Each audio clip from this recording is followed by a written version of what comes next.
Welcome to The Explainer. Today, I get to play the role of your enthusiastic local guide, and we are exploring a country that completely defies its size. I mean, we're talking about a place that's just under 14,000 square kilometers. It is incredibly compact. Yet somehow, nature managed to squeeze an entire continent's worth of breathtaking, diverse geography into this one tiny footprint. Today, we're going to unpack all the must-see spots. We'll be splitting our time between the ultimate coastal spots for just pure relaxation and the top mountain sites for some serious untamed adventure. And don't worry, I'll be dropping some absolute secret local tips for you along the way.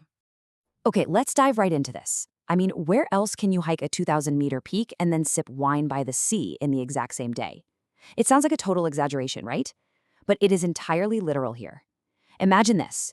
In the morning, you're sweating your way up a 2,000-meter peak, surrounded by this deep, raw alpine wilderness. And then, by the afternoon, you're cooling off in crystal-clear coastal waters with plenty of time to spare to just kick back at a local vineyard with a glass of wine before the sun sets. This incredible contrast, going from towering wilderness to slow-paced coastal luxury in just a few hours, is literally the ultimate travel hack. So what is this magical destination? We are uncovering Montenegro. Now, the name actually translates from Venetian to the Black Mountain, which honestly perfectly describes the dark, forested peaks that define its rugged landscape. But you know what's absolutely fascinating? It's how beautifully this country flies under the radar. Millions of tourists are flocking to its super crowded neighbor, Croatia. But Montenegro? It retains this quiet, untouched charm. You get the exact same stunning Adriatic waters and deep medieval history, just without the overwhelming crowds. 70%. Seriously, just let that sink in for a second. That is how much of Montenegro is covered by towering mountains. It makes it the second most mountainous country in all of Europe, right behind Switzerland. And these peaks, they haven't just created beautiful scenery for our Instagram feeds, they've actually physically shaped the resilient, tough culture of the local people for centuries. It's an intense environment that naturally protected them from invading empires and kept them so deeply connected to nature. And you know, this brilliantly illustrates the real dual nature of Montenegro. We're going to structure our journey today by looking at this exact contrast. On one hand, you've got the coast. That's all about elegant Venetian architecture, super calm bays, and just a wonderfully slow pace. Then, on the exact opposite end of the spectrum, you have the mountains, wild 2,500-meter peaks, raw glacial lakes, and a totally adrenaline-fueled environment. It is literally two entirely different worlds sharing one tiny country. Let's start with Act 1, Coastal Spots for Relaxation. We're heading down to the Adriatic Sea first. I want to give you a true insider's look at the tranquil, elegant escapes hidden right along the water, perfect for resetting your mind and soaking in centuries of maritime history. We're starting with the Bay of Kotor. Now, when you first see it, you might immediately think, oh, I'm looking at a Scandinavian fjord. But actually, it's what's known as a ria. Basically, that's a submerged river valley where steep mountains rise dramatically straight out of the water. It creates one of Southern Europe's most distinct, breathtaking coastlines. The water is perfectly calm and clear, but it feels heavily guarded by these massive, towering rock walls. Let's move just down the way and see how this landscape builds into the local culture. Nestled right in that bay is the super picturesque town of Perast. Back during Venetian rule, this was a massive, booming naval center. But the real magic? It lies just off the coast on an artificially built island called Our Lady of the Rocks. The local legend goes that sailors found an icon of the Virgin Mary on a rock out in the bay. To honor it, over generations, they slowly built an entire island by sinking stones and old ships. Today, if you step inside the 17th century church there, you'll see over 2,500 silver plaques. Every single one was left by a grateful sailor returning safely from the sea. It's just a breathtaking piece of living history. But hey, as your local guide, I've got to ask you, are you ready to escape the crowds? Places like the walled city of Budva are packed with amazing energy, beautiful Venetian architecture, and giant super yachts. And it's great to see. But if you want the truly authentic, relaxed, local experience, we really need to step off the beaten path and leave those bustling cruise ship spots behind. So, here are my secret local retreats for the ultimate coastal relaxation. First up, Sveti Stefan. This was once just a simple 15th century fortified fishing village, and it has been remarkably transformed into an exclusive luxury resort right on the water. Next, locals absolutely love escaping to Sveti Nikola. They affectionately call it Hawaii Island because of its pristine beaches and unbelievably clear waters, way out away from the mainland buzz. And finally, there's Sveta Nedelja, or Holy Week Island.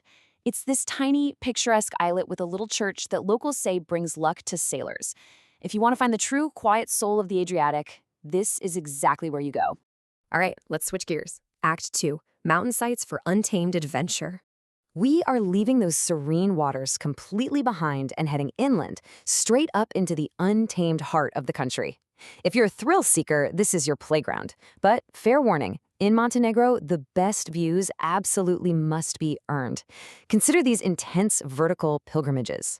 To get the ultimate panoramic view over the Bay of Kotor, you literally have to hike nearly 1,350 stone steps up the steep mountain walls to reach Fortress St. John.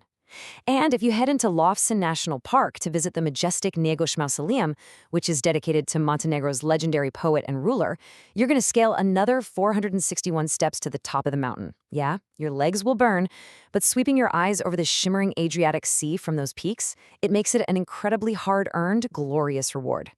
Pushing even deeper inland, we find Durmitor National Park.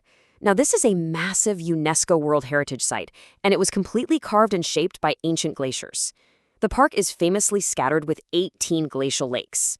The locals beautifully refer to them as mountain eyes, and the striking blue-green Devil's Lake is a major standout. And for the real hardcore adventurers, there is Babato Kuk. At 2,523 meters, it is a grueling climb, but standing on that summit, it honestly makes you feel like you are standing on the very roof of the world. And right beyond that lies the Tara River Canyon. The locals actually call this the Tear of Europe because the water is just impeccably crystal clear. It's also one of the deepest canyons in all of Europe. Down in the water, you have world-class whitewater rafting tearing through the rapids. Up above, you have the iconic 1940s Jurjević Tara Bridge. Fun fact, during World War II, local partisans famously blew up one of its massive arches just to stop enemy forces from crossing. Today, it's fully restored, and you can actually zipline right past it, soaring high above those deep turquoise waters. It is wild. Finally, wrapping up our mountain sites, we have Prokletia. And get this, it's dramatically known as the Accursed Mountains. I mean, what a name.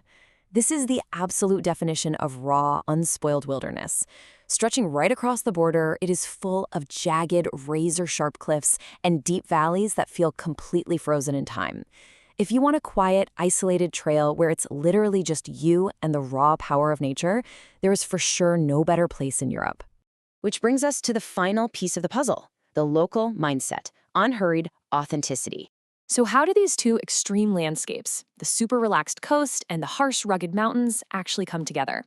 Well, it all comes down to the cultural heartbeat of the people who call this dual-natured landscape home. Here, meals are more than just food. They're an event. I love that quote. It perfectly encapsulates the Montenegrin slow food tradition. The locals regularly joke about their incredibly relaxed pace of life.